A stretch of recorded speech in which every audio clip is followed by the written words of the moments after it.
పెద్దపల్లి జిల్లా కనుకల గ్రామంలో దేవి శరన్నవరాత్రి ఉత్సవాలు ఘనంగా జరిగాయి. పార్వతీ మహాదేవ ఆలయంలో అమ్మవారి విగ్రహానికి శోభాయాత్ర నిర్వహించారు. అమ్మవారి నిమజ్జనం సందర్భంగా మహిళలు ఒడిబియ్యం పోశారు. ఆలయం ముందు ఉన్న కోనేటిలో అమ్మవారి ఉత్సవ విగ్రహానికి చక్రస్నానం నిర్వహించారు. అమ్మవారి ఆశీస్సులతో ప్రజలంతా సుఖ సంతోషాలతో ఉండాలని కోరుకున్నట్లు తెలిపారు పురోహితులు.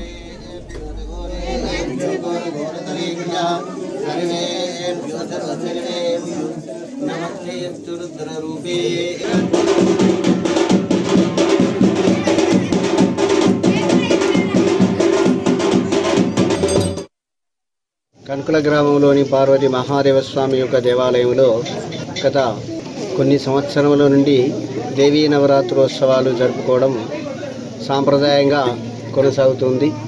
అటువంటి సాంప్రదాయ పరంపరలోనే ఈ యొక్క దేవీ నవరాత్రోత్సవాలను చాలామంది భక్తుల సహాయ సహకారాలు, విగ్రహదాతలు, అన్నదాతలు, ద్రవ్యదాతలు మొదలైనటువంటి దాతల సహాయ సహకారాలతోటి ఈ అమ్మవారి ఉత్సవాన్ని జరుపుకొని ఈరోజు త్రిశూల స్నానంతో సంపూర్ణం చేసుకోవడం జరిగింది.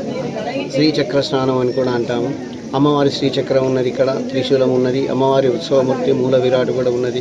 వీటన్నింటికి కూడా ప్రతిరోజు నిత్యము మరియు రోజు 10,000, ఉదయం 10,000, సాయంకాలం 10,000 లలితా సహస్రనామతో మహాకుంకుమార్చన జరుపుకోవడము, మరియు 11 సార్లు శ్రీ సూక్తము, 11 సార్లు దుర్గా సూక్తంతో కూడా మరియు అమ్మవారికి విశేషమైనటువంటి అభిషేకాలు, విశేషమైనటువంటి యొక్క దుర్గా సప్తశతి పూర్వకమైనటువంటి అర్చనా విధానాలు జరుపుకోవడం జరిగింది.